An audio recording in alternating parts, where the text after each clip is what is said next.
Roadside, written by Zephyr 4501.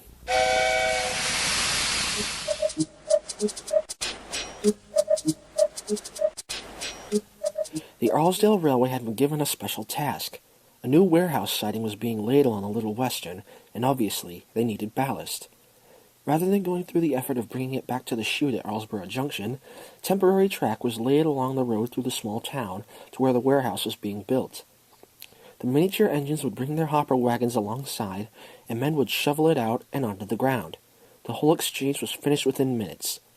Town residents would always like the sight of an engine, and would wave to them as they passed by. Unfortunately, Mike didn't like it one bit. He found all the road traffic to be rather intrusive, and would always detest being the one on ballast duty. "It's so annoying," Mike complained in the shed one morning. "Having to wait for all those silly traffic lights, it's ridiculous.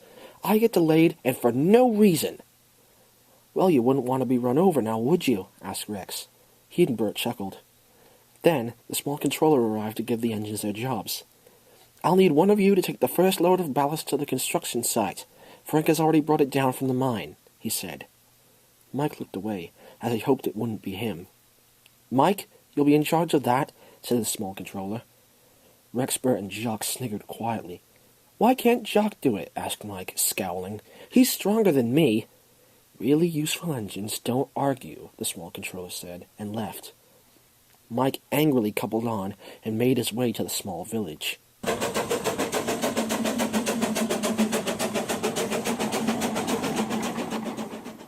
Mike was always happy pulling ballast hoppers as they rolled smoothly on their bogies, but today Mike was cross and didn't care. As he approached a curve into the town, he grew even more frustrated. "I'll probably be stuck waiting at that traffic light again," he muttered. In hindsight, he should have been paying attention.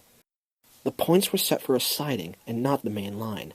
The buffers ended at a sidewalk, which was followed by a road intersection. By the time Mike realized his dilemma, he crossed through the buffers and ended up in the road. A motorist who had witnessed the accident called the small controller. "I'll send someone to take care of it as soon as possible," he said. With help from some good Samaritans, Mike's crew shifted him backwards and was now back on the sidewalk. This way he wouldn't block traffic. As the minutes ticked on, cars and lorries roared by Mike. He wasn't enjoying this at all. "It would happen here," he groaned sadly. He decided to take a look around, and, interestingly enough, actually found the little town kind of quaint. However, he was still upset with his current position. A little while later, Rex arrived with some men and helped Mike back onto the rails. "Have a bit of roadside sightseeing, Mike?" asked Rex with a grin. Mike didn't say anything. After Rex pushed Mike out of the way, he took the ballast hoppers to the new siding. Then he pulled Mike back to the shed for repairs.